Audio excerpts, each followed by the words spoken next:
This is Top Shop Podcast. Shop Podcast. Top Shop Podcast. Podcast for automotive service business owners by Paul Donahue. Hey, podcast listeners, got a really great guest today, Doug Jacquot. Been working to get him on the program here for a while. He's a busy shop owner like you guys, but he's got a phenomenal history with Milwaukee, the ACA. He's 15 years. So as you know, in order to qualify to be a guest on our podcast, you have to be a shop owner that's owned for over 10 years. And the reason I do that is because when my wife and I were trying to figure out who we were going to have on guests, my wife stumbled across that figure that around 80% of shops don't make it within the first 5 years. And then of that 20%, 80% of those don't make it the next 5 years. Did you know that, Doug? That was about the... Not aware of the 100% of the numbers, but yeah, I realize I don't know how we made it past the first 5 years. I can tell you that. Well, that's why I have you on the show. So, so you're a 4%er, only 4% of shop owners. And I don't care if you got I don't care if you operate out of your garage. If you made it 10 years in this industry, I want to talk to you and get it recorded. So in the future, other shop owners can say, oh yeah, I remember what that one guy said. I think I'll do that. So, but anyway, 15 years in the industry. And then Doug is one of the founding members. So as you know, some of you guys may know this, some may not. If you don't know what Milwaukee is, you need to go to MWACA, I think .org, and look at it. Okay, so Sherry Hamilton was involved with the ACA, and some things weren't going right. So she went to you, right, Doug, and went to some other people, and you guys decided to create ACA. So Doug's the chapter member of the Midwest Auto Care Alliance. He's in St. Louis. He's actually in a little place called Overland, but he's in St. Louis County. So Doug, just to get started, how did you get in the auto repair business? How did you even get in this business? Well, I was one of those kids back in high school that was not going to graduate when they sent me half day to the tech school, which I went to South County Tech here in St. Louis for auto mechanics. Went from flunking out of high school into one of the top students in the program because they put a hands-on learner in a hands-on program. Eventually went to community college, got an associate's degree in automotive, turned wrenches for a very short time. Went to Pittsburgh State University, have a bachelor's degree in automotive. And my first job out of college was back in the early 90s. Not a great time to be looking for a job. And so I bounced around from parts store to this and that, and been in and out of automotive, honestly. And then my break back in was I got a job with Universal Technical Institute, and I was recruiting kids to go to automotive school, which I can honestly tell you that's why we have a technician shortage, because these high schools have not sent kids in that direction. Anyway, eventually got a job as a Mitchell 1 rep, got to know some shop owners, and eventually decided that I wanted to be a business owner. Wasn't sure if it was an automotive shop or not, but I figured I knew the software, I knew a little bit about cars, so let's give it a try. And so I became a business owner back in 2010. And went from there. So be careful the path you choose. You may be in it for 20 or 30 years. Yeah. I love hearing the stories of some people. They just, I started fixing cars for my friends, and, and now they've got 2 shops, and, so it's pretty interesting. So what actually motivated you early on to start your own business? A great question.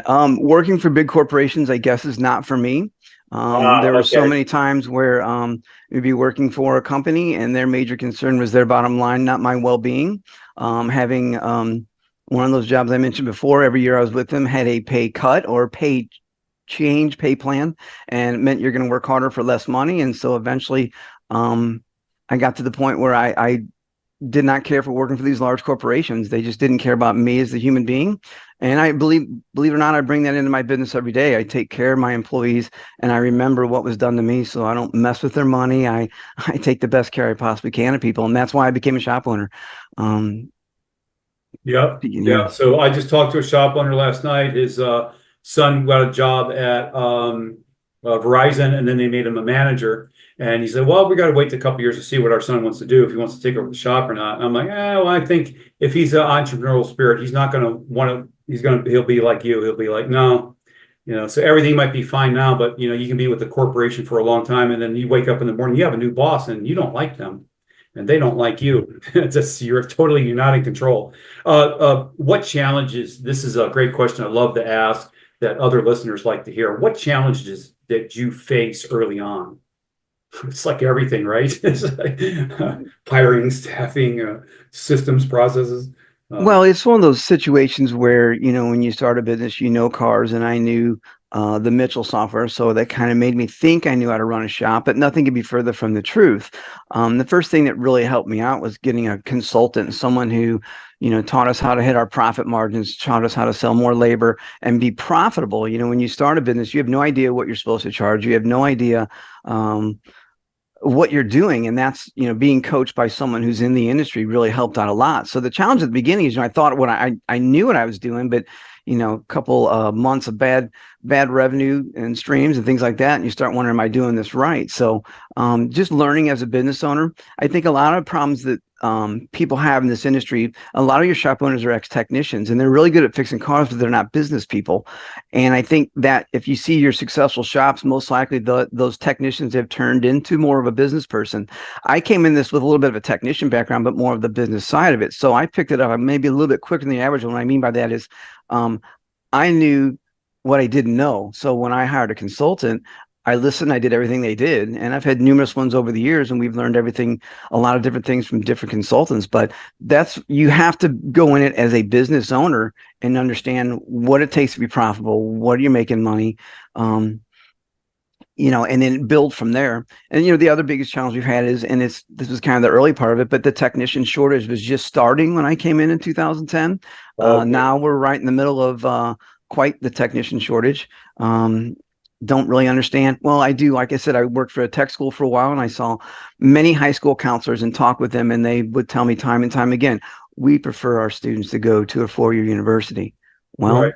that's fine, except you have students in your school right now who are not four-year university people. They just don't belong there. It's not the right education for them. So we are now, and I lectured high school counselors all the time when I see them at trade shows and these little career fairs they have, and they're now starting to see that the money's in the trades. They're hurting for people. Yep. That's where the jobs are at, and we're seeing hundreds of thousands of kids graduate college with useless degrees. They owe money on it. It's not going to get them a job that's going to pay it back. I have 4 children. My oldest son is a union pipe fitter welder. My youngest son is in his second year at University of Nebraska. 2 totally different kids, 2 totally different directions. But we let them go the direction they wanted to go. And by the way, my son that's up in Nebraska, the field that he's going into should be able to provide him a job that will allow him to live a decent life and pay off his student loans. So my wife and I helped him decide in direction. But if you notice, they went completely 2 different directions. My oldest son, we were told by his counselors in high school, oh, he needs to be at a university. He needs to be at a university. No, he wants to be a welder. And let me tell you, he does very well doing what he does. So, Okay. Yeah. Because he's more hands-on. Just like you said, you flunked out of school, not because you flunked out of school, you flunked out of the way the school system is. yeah. I mean, I didn't flunk out. I did graduate with a high school diploma, but would have never got it without going to tech school. That's You're for a sure. hands-on person, right? That's how you learn. And our school system is sit down and memorize this text and take this test, which you forget all of that within a few weeks anyway, and then to get your degree. So like you said, yeah, a lot of it, it's coming full circle because top master techs are making 100,000 plus, and you've got people with master's degrees in all kinds of fields, and they can't get a job anywhere. Yeah. So I'm really wanting to see a resurgence in the tech trades again, coming back. So, and by the way, you mentioned something I hear repeatedly, a theme. A lot of successful shop owners, they have a coach. ATI, I think, is the 300-pound gorilla in that room with the massive years of coaching experience, and really super successful shop owners have the only ones that can be qualified as a coach. And then management training like AMI, Automotive Management Institute, with full courses. So someone who knows nothing, a technician that knows nothing about auto shop management, can get a complete course that's 20, 30 years of experience honed. And then an SEO or a digital marketing agency that's moving them up consistently and providing them the leads that they want to fill their lifts. I see those shop owners have those three things in place. So it's great that you used a coach and you learned a lot from them, because I really get that to other shop owners. If you're not using a coach now, there's a success principle that I apply myself. Seek out those who have already done what you want to do. My wife and I belong to a mastermind program of 250 agency owners in the US. We meet in the Miami 3 times a year, and we share massive amounts of phenomenal information with each other. So what do you feel, Doug, are the core values or guiding principles that has contributed to your success in you making it 15 years in this industry? So, well, you've heard the saying before, let's have a little integrity. You can't have a little integrity. You either have it or you don't. And that's the big thing that's made the difference in my life. Is my wife and I run a Christian business. We've never screwed a customer intentionally, or I'm sure a car got through there we didn't know something about, but we've always had the customer's best interest in mind the entire time we've been here. And if you look at our Google reviews, you'll see that we take care not only of our employees, but of our customers. And you can't make everyone happy. There's no way you'll ever do that. But it's having integrity. And integrity is kind of the thing that encompasses everything else. Honesty, loyalty. But like I said, the integrity is what's got us this far. And unfortunately, in this country, there's a lot of people who lack integrity. And it's kind of sad to see the direction that we're going with all that. Yeah, I agree with you. And I think a lot of other people in America do too. So I'm very hopeful for this country and the next coming election. So yeah, I never dreamed in my wildest imaginations that my country that I believe in. I have a flag that flies out in front of my home, and I'm like you. I'm very American, and so let's just hope things turn around. I'll have some hope for our country, but yeah, integrity is kind of like being a little pregnant. Either she is or she isn't, right? So it's the same thing with integrity. So, and it sounds like you bake that into your shop culture. And that's absolutely. I'm always hearing about shop culture. So, speaking of shop culture, it's a great question to ask. Do you do anything with your staff? Do you do some shop owners do a weekly breakfast or lunch or whatever? It's a family that eats together, stays together mentality. Do you do anything like that, or is there any advice that you can give to a younger shop owner on how to create good shop culture? And I think you said the most important thing. If you start with integrity, everything else from there will filter down. We have meetings occasionally here and there as needed. I'm out in the shop every day. My guys know they can come in, know, like, and trust me. We do our best to take care of people. I think, if you want to talk to like a younger shop owner, the one thing you have to realize when you go into business, sometimes I refer to this place as the Jammin J Child Care Center, because I have to put up with employees and things like that. And don't get me wrong, I love them guys. And the worst thing about being in business is your employees. The best thing about being in business is your employees. But you have to realize that you're going to be more than just a boss to these people. Once they know, like, and trust you, they're going to come to you with problems, and you have to be there for them. One of my technician's best friends killed himself a couple of years ago. So that was a long conversation in the office of helping him through that. One of my employees just got some horrible news on Tuesday. I was the first person he went to. Wow. Nobody else. So, I mean, that's the type of thing when you deal with these people, their personal lives are going to get involved in your business. There's nothing you can do about it, but you have to be able to coach these people through the game of life. And one of the things that I see a lot with employees is you see potential in them, and you want them, you want more money, you want training. I'll help you become the technician and make the money you want to earn. You see the potential, but they don't see it in themselves. And that's one hell of a coaching thing that you have to do, is to coach people through the game of life. They're trying to make ends meet. Their parents have never sat them down and had a financial discussion with them. So you're more than just their boss. You're going to be a mentor, whether you like it or not. So I prefer to be a good one and try and help them through some situations. I heard a funny story just this morning. Lady was in the shop this morning at the counter. Her last name was Weiss, and she informed me that she was Barbara Weiss's daughter. Well, I haven't seen Barbara in a long time, and I'd never connected the dots that was mother and daughter. And she told me that her mother has dementia right now, and she doesn't know who her daughter is, but she remembers me at Jammin J Auto and Tire. Okay. So it's just one of those things where she was a great customer, and so being that person with integrity and some of these people can trust is where, being a shop owner and being a good person that's what it's all about. Sounds like you're applying the law of indirect effort. Anything that we seek directly eludes us. So the woman that's looking for love and it doesn't find her. When she focuses on being a person that's worthy of love, then they're all over her. So the business that goes after just profits never makes it. The business that goes after helping people and the profits and that as a byproduct of them focusing on the customer. And I think what you just explained to me is a phenomenal example of the law of indirect effort working correctly. So, and then as far as your staff, helping them set the goals and see more, that's really important. I mean, that's what your coaches do too, right? When your coaches are helping you see more, what you can do. And then separation of personal and business. I remember, I think it was Zig Ziglar, many years ago, I listened to. So if you're, police officer and you're dealing with this horrible situations, the worst of society all day long, and then you come home and you're supposed to turn that off the moment that you walk in the door. It doesn't work like that. Mm-hmm. And it's the same thing with us at work. So there is no separation between your work life and your home life. It's that attitude. It's going to go to both places. So if you have a nurturing environment like you do, which you obviously do, they come to you for that. I think that's awesome advice. So can you describe a major setback or failure that you encountered along the way and how you overcame it? Okay, just pick one. Yeah, just pick one. Well, just pick one. COVID usually comes up, but there's all kinds of things. Yeah. So.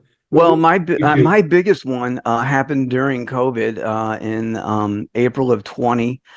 We had a car come through the lobby of our building. I mean, completely into the building. It pinned me back up in the corner of my desk. I had to have shoulder surgery. I had 98 different doctor's visits between chiropractors and everything else. So this car came in and tore up my building, almost collapsed the building. Matter of fact, you're going to see the video. It's out on the Jammin J YouTube channel. But I got to look that one up.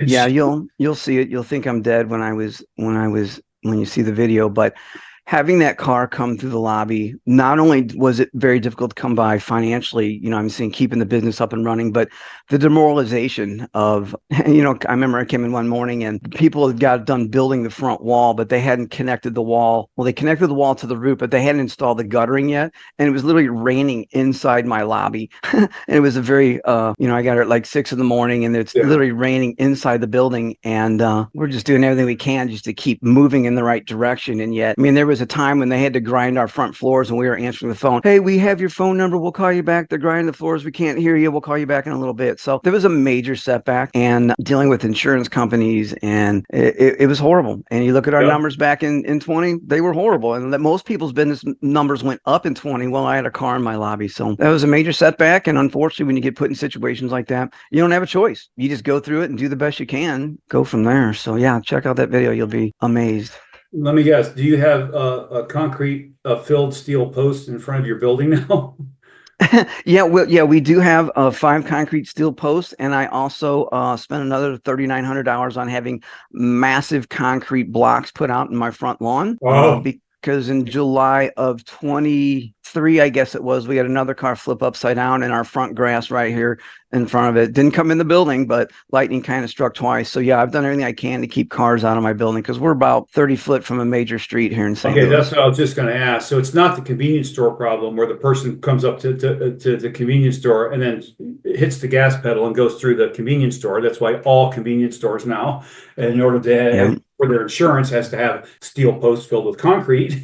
So you're just next to a major road. So this person wasn't coming in as a customer and they accidentally hit the gas. They came off of a road right into your building. Yeah, if you look at the video, it's kind of hard to see. I'll watch it but in the very beginning of the video, there's 2 cars that they hit side to side. One spins and stops. I guess this lady just hits the gas instead of the brake because she literally goes through the flower bed of the business next door to me, gets a little bit airborne up through a hump, totals a customer's car, and then comes completely in the building. And if the door would have been usable, we could have shut it behind her.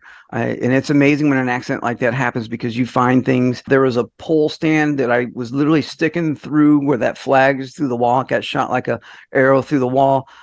We found bricks underneath my desk, which is in the other room. It's just an amazing catastrophe is what happened. And like I said, I'm lucky to be alive. I got smashed, but I didn't get crushed. And now that the shoulder surgery is rehab and everything else, we're doing fine with it. But yeah, I'm lucky to be here. I really am. Yeah, well, thanks for that. That's one of my favorite questions I ask at every podcast. So that's a unique one. I haven't heard that one yet. So you had already mentioned before coaching. So what role? Because I think this is real important to drive home to other shop owners, especially the younger shop owner. It's a two-part question. So what role do you think has mentorship played in your career? Well, I mean, the more the mentorship of it's come from other shop owners here in St. Louis. Most of them are in the St. Louis Milwaukee chapter. Okay. But someone that you can call up and say, hey, we have a tough situation here. This car's done this, we did that. Customer's not happy. What would you do in this situation? Someone to bounce those type of questions off of would be, was fantastic. There's been times where, I have a good buddy of mine, his name's Kevin Thomas, it's Kevin's Car Care down in Barnhart, just south of St. Louis. And I was probably on the phone with him once a week for the first 2 years. What do I do now? Right. So that shoulder to cry on or someone to talk you down off the roof is huge, because being a business owner is very taxing. It's very stressful. Employees don't understand the amount of stress you go through on a daily basis. And I take it personally. I know their paychecks depend on this business. I am responsible for their livelihood. So that's a lot of stress to throw on somebody. It's not for the faint of heart, I guess is the way to say it. Nope. There's research on entrepreneurs, and it's like they say that the most business owners aren't quite right mentally anyway, because the rest of the people are employees. So you got to be a kind of a special person to take on this self-punishment, so to speak. Yeah, that's true, It yeah. really is. I mean, I worked a 14-hour day yesterday, but that's the way it is. You work hard 8 to 10 years. And then a lot of businesses, they finally make it, and then everybody says how lucky you are, So anyway, Yep.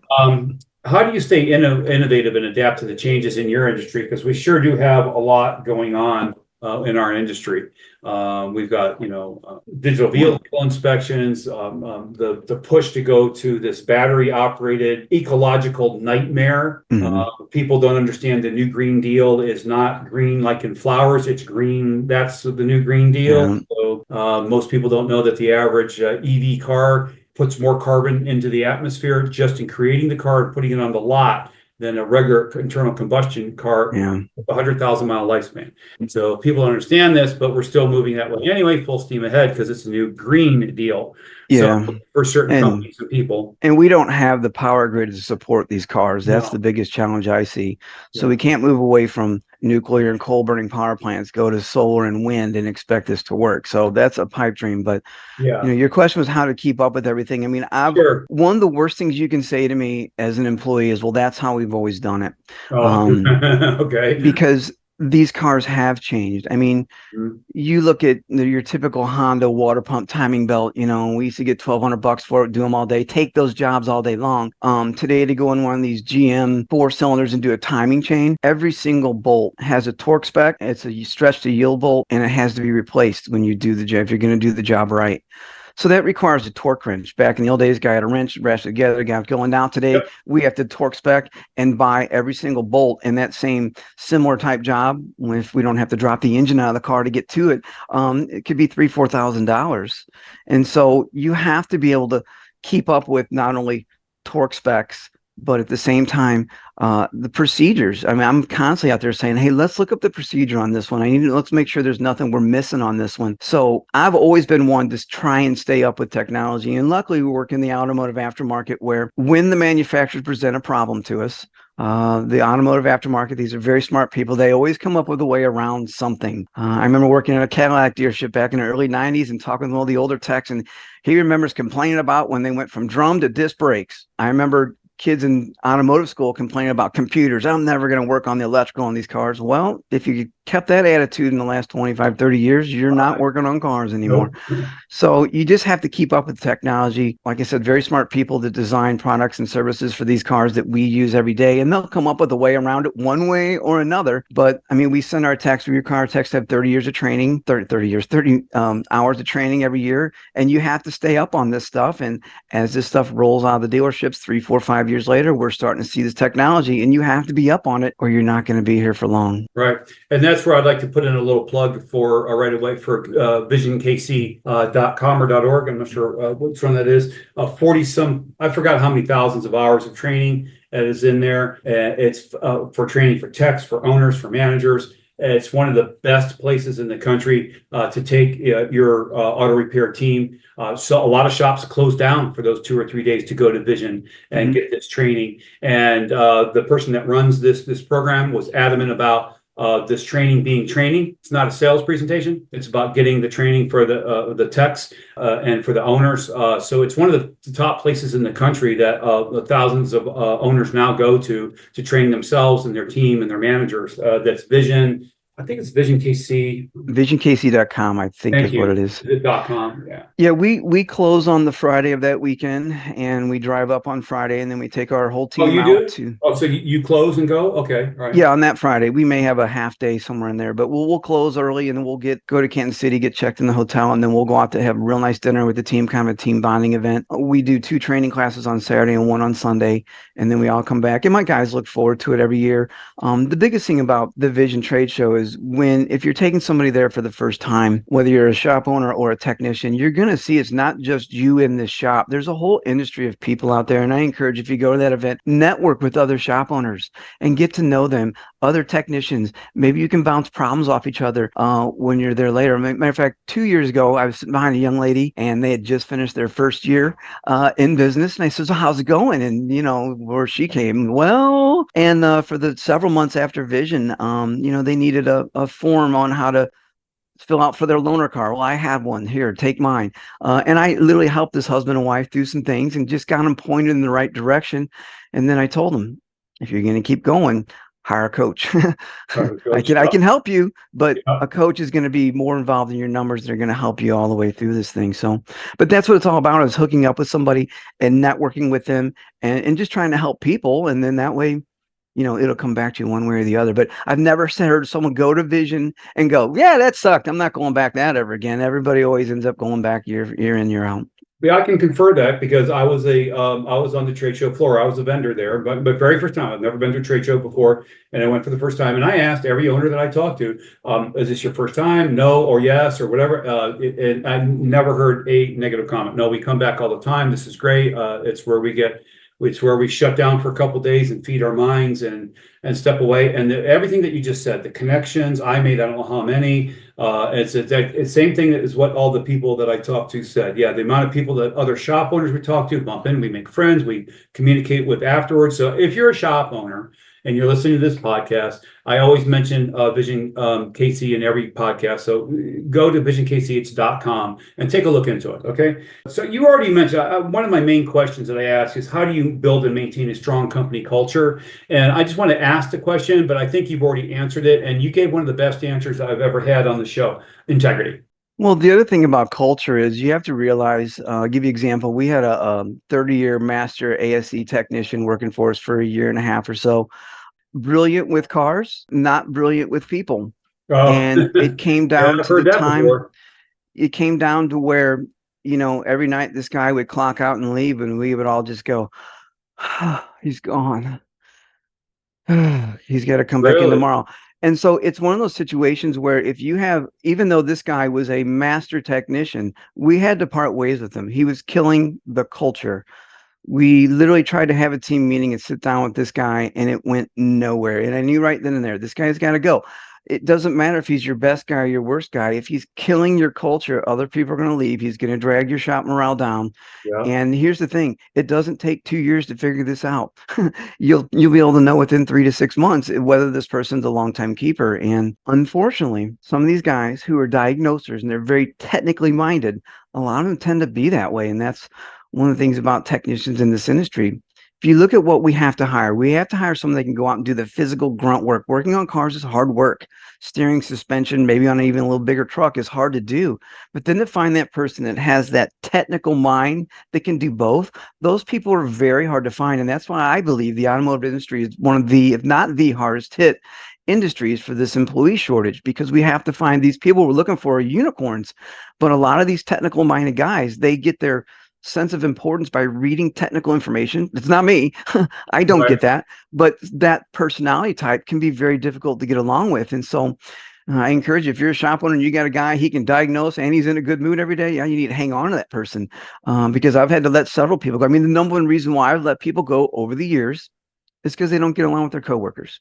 They're killing the culture. Wow. And I would rather struggle without his expertise and not have to be on pins and needles around this person every day. So that's the decision we make, but working with these guys and becoming their friend, not their best friend, but someone they can lean on and be there for them is very important in the culture. And you mentioned earlier on that you're a Christian business, and to tell you the truth, a lot of businesses, oh, we've got our company culture and we post it on the here and there. You don't post it, you live it. So you are you're value centered, and folks listening, Doug shared with me earlier, he's had a very, very tough time finding another technician that he desperately needs to help grow his shop and keep things going. So you had someone who was a master tech with 30 years, but you let him go.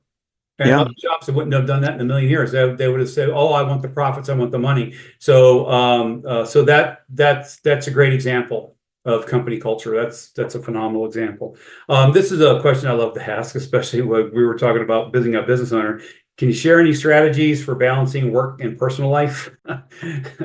Well, uh, I mean, I've committed the last couple of years to doing what I call the business owner half day. Most people think that means you get off at noon. No, that's 6 to 6. Business owner half day. right. So, in the beginning, you're going to miss time away from your family and friends. It's going to happen. You're going to have to sacrifice time with your family in order to build a business. It's not going to work any other way. You got to put the time in. But as you get older and more wiser, smarter, you got to put yourself in a position to where you build your business so it can run without you. If you're not doing that, and understand this, you're going to build a business. Someday you're going to want to sell it. If it can't run without you, the value of it drops immensely. So I now have a staff here that I can leave and things probably run better now that I'm gone. But having said that, you have to build it to where it runs without you. And there's a great book out there. It's called The E-Myth. I highly recommend you read that book.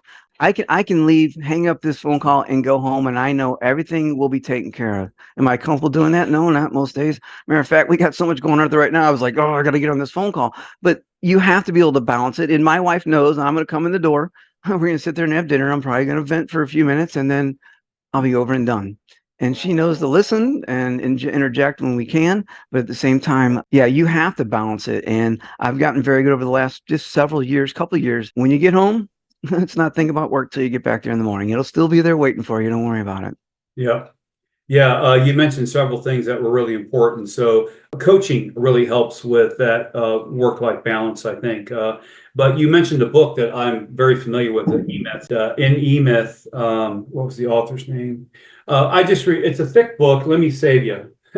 Ray Kroc went to work on a hamburger stand, not in a hamburger stand. So all that book that I read 20 years ago, I memorized that. And I hear that all the time. So in my mastermind group that I belong to with the 249 other agency owners, that's our goal, same as yours. We want to get to the point where we own the business and we leave for a month and things operate actually better after we're gone when we get back, because we've got that in place. And it's really hard. It's very, very hard to work on the business, not in it. So I'll spend 10 to 12 hours a day working in my business, and then I spend 2 to 4 hours a day working on my business. It's my work. That's my work after work, or my work before work. That's what I call it. Anyway, money's really important. You're not going to grow a shop. You're not going to stay in business past them first 5 years if you're not handling your finances. So any great important lessons you've learned about finances and making wise decisions financially that's going to help another shop owner? Well, I mean, you have to have your profit margins in place. If you're giving your work away, and this happens a lot with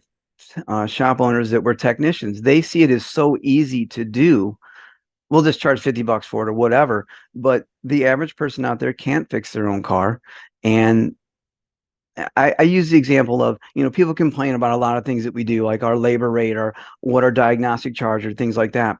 But the fact of the matter is, when the guy comes to your house to fix your washing machine, he has a minimum of $200 just to walk in the door. And one of the things that we do as an automotive industry is, why do we discount our diagnosis? You hired a guy who has expertise, you paid the money, you've trained him, Why would you give away that time? I mean, I just took a phone call right before I got on here, and I told somebody that we're $220 to take a look at a check engine light. Well, that was way too expensive for her. Well, first off, if she doesn't have the 220 to fix it, to get it looked at, she's not going to have the money to have the repair done either.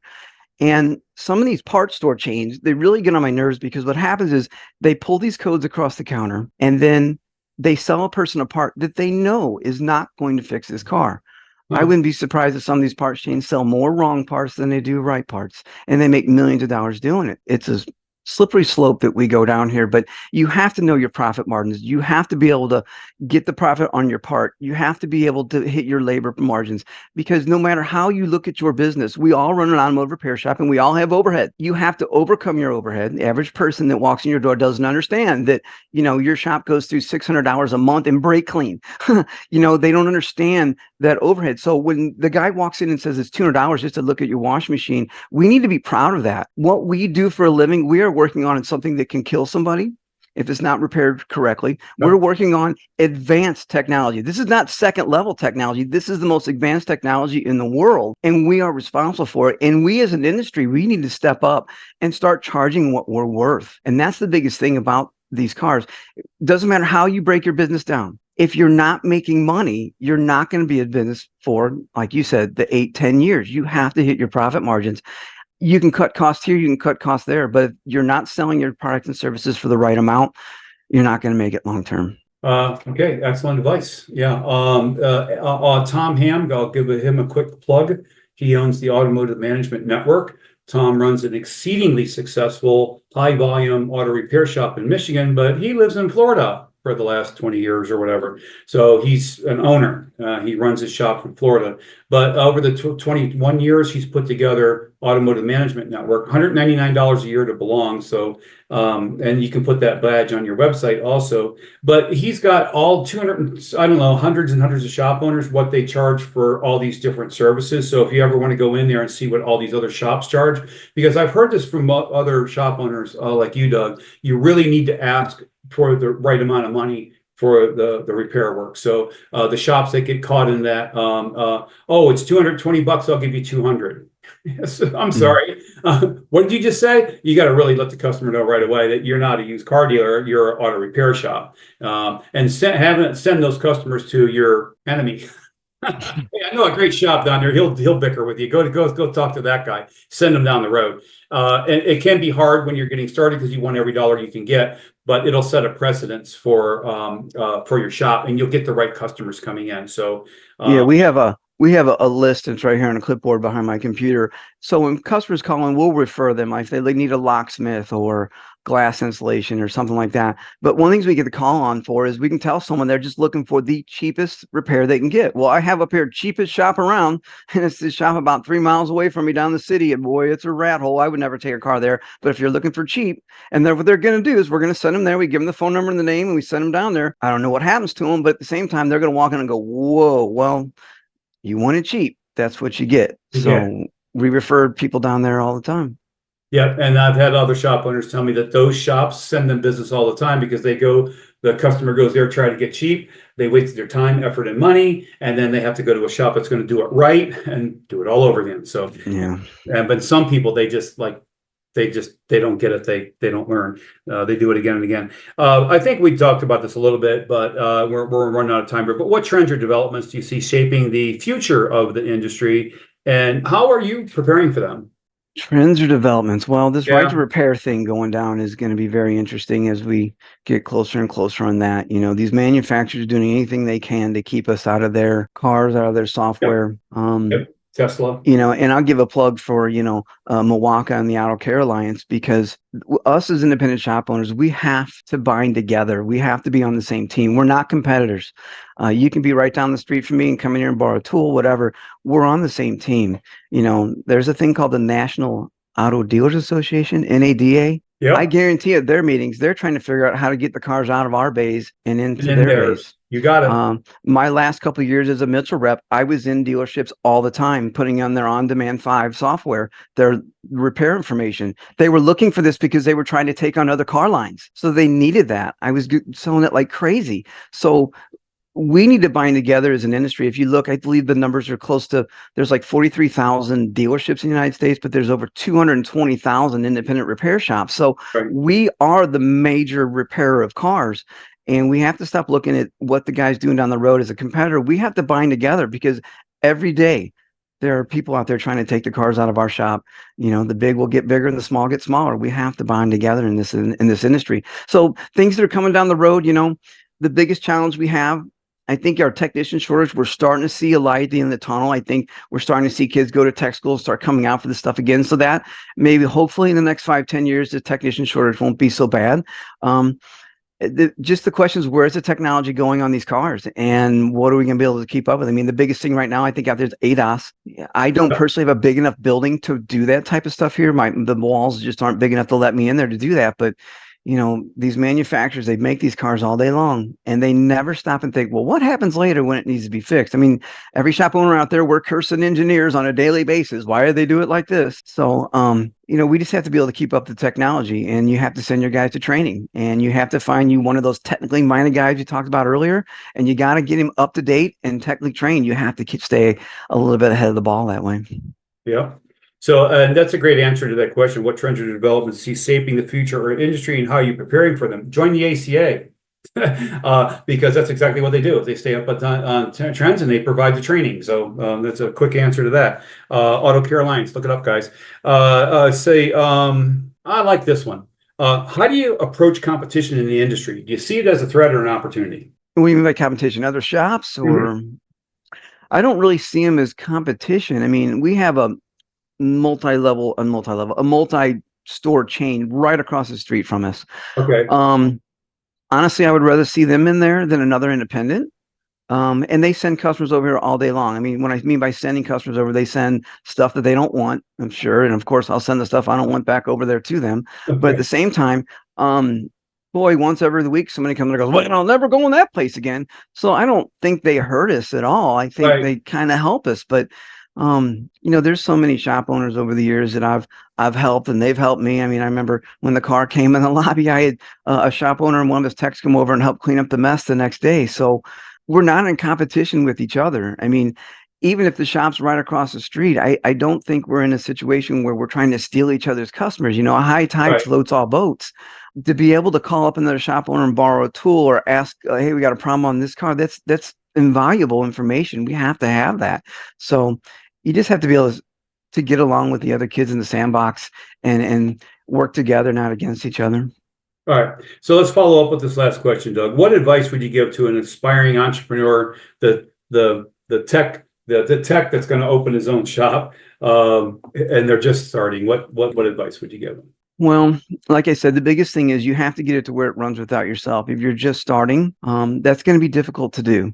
It's going to take some time. You don't know what you don't know when you first start. So to have a mentor that can help you through those first 6 months, maybe a year. But the thing that hurt me in my early years is I looked at the cost of a consultant as a cost. It costs too much to do it. But when you sit down with a consultant and they get your numbers right, you'll see that education is easily going to pay for itself. They will make you more money if you listen. And not only do you listen, but you have to be coachable and implement what they told you to do. It's the old saying of don't reinvent the wheel, just steal the hubcaps. Right. There's many people in this industry who became very wealthy fixing cars, and they can tell you how to do it. Most successful shop owners will sit down with you over lunch or a cup of coffee and tell you anything you want. Certainly people did that for me in my beginning. I sat down with a guy named Jay Moore. He's not since sold out and retired, but Jay sat down with me several times in the early days and walked me through it. My buddy Kevin helped me through it. Bob McGartland over at Robinwood has been a mentor of mine. So you have to identify other shop owners, get to know them, and they'll help you. There's no animosity there. Right. But the sooner you know what you don't know is the sooner that you're going to start being successful.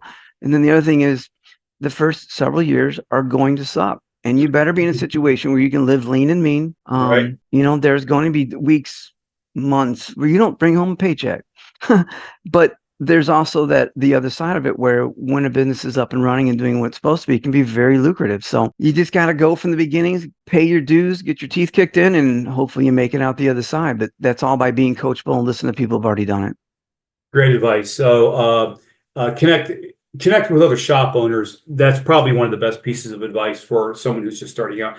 Men have a tendency not to ask for help or advice. Women don't have a problem with that. They'll ask all their friends who are usually not suitable to give them the advice, but they'll go to the next door neighbor for marriage advice instead of a marriage counselor. So human beings have a tendency to go to the wrong people. But men, especially psychologically, they tend not to ask for help. Big mistake. You're just getting started. Get with Milwaukee. Get with Automotive Management Network. Get with these other organizations to where you can connect with other shop owners.